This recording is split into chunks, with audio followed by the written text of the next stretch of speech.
Match ହାରିବା ପରେ ଦୁଇଟି ବଡ଼ କାରଣ କହିଲେ ଅକ୍ଷର ପଟେଲ। ସେପଟେ ଲଗାତାର 5ଟି ବିଜୟ ସହିତ ପ୍ଲେଅଫ୍କୁ ଅଗ୍ରସର ହୋଇଛି ଆର୍ସିବି। IPL 2024ର 61ତମ ମ୍ୟାଚ୍ରେ ଆର୍ସିବି ଦିଲ୍ଲୀକୁ 47 ରନରେ ମାତ୍ ଦେଇଛି। ଏହି ପରାଜୟ ପରେ ଦିଲ୍ଲୀ କ୍ୟାପିଟାଲ୍ସର ବହୁତ ନୁକସାନ ହୋଇଛି। ଦଳ ପ୍ଲେଅଫ୍ରେ ପହଞ୍ଚିବାର ଆଶା ମଉଳି ଯାଇଛି।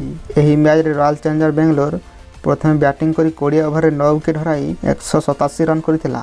ଦିଲ୍ଲୀ କ୍ୟାପିଟାଲ୍ସ ତରଫରୁ ବହୁତ ଖରାପ ଫିଲ୍ଡିଂ ଦେଖିବାକୁ ମିଳିଥିଲା। ମ୍ୟାଚ୍ରେ ଦିଲ୍ଲୀର ଖେଳାଳି ଅନେକ ଗୁଡ଼ିଏ କ୍ୟାଚ୍ ଛାଡ଼ିଥିଲେ। ଏହାପରେ ଆର୍ସିବିର ବୋଲର ଦିଲ୍ଲୀକୁ 140 ରନରେ ଅଟକାଇ ଦେଇଥିଲେ।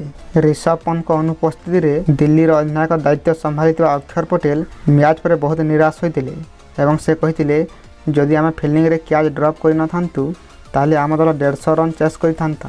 160 କିମ୍ବା 170 ରନ୍ ଚେସ୍ କରିବା ପାଇଁ ସହଜ ହୋଇଥାଏ, କିନ୍ତୁ ଯେତେବେଳେ ପ୍ରଥମରୁ 3-4 ୱିକେଟ୍ ଝଡ଼ିଯାଏ ସେତେବେଳେ ସମସ୍ତଙ୍କୁ କଠିନ ହୋଇଥାଏ ଚେସ୍ କରିବା ପାଇଁ। ଏହି ମ୍ୟାଚ୍ରେ ଆମେ ରିଷଭ ପନ୍ତଙ୍କୁ ବହୁତ ମିସ୍ କରୁଛୁ, କାରଣ ତାଙ୍କରି କପ୍ତାନୀରେ ହୁଏତ ଆମେ ମ୍ୟାଚ୍ ଜିତି ଯାଇଥାନ୍ତୁ। ଦିଲ୍ଲୀ କ୍ୟାପିଟାଲ୍ସ 13ଟି ମ୍ୟାଚ୍ରୁ 6ଟି ମ୍ୟାଚ୍ ଜିତି ଏବଂ 7ଟି ମ୍ୟାଚ୍ ହାରି ଷଷ୍ଠ ସ୍ଥାନରେ ରହିଛି। ଏହି ଶାନଦାର ବିଜୟ ପରେ ଆର୍ସିବି 13ଟି ମ୍ୟାଚ୍ରୁ 6ଟିରେ ବିଜୟ ହାସଲ କରିଛି ଏବଂ 7ଟି ମ୍ୟାଚ୍ ହାରି ଟେବୁଲର 5ମ ସ୍ଥାନକୁ ଉନ୍ନତି ହୋଇଛି। ଆର୍ସିବିର ଦିଲ୍ଲୀ ଠାରୁ ଭଲ ରନ୍ ରେଟ୍ ରହିଛି।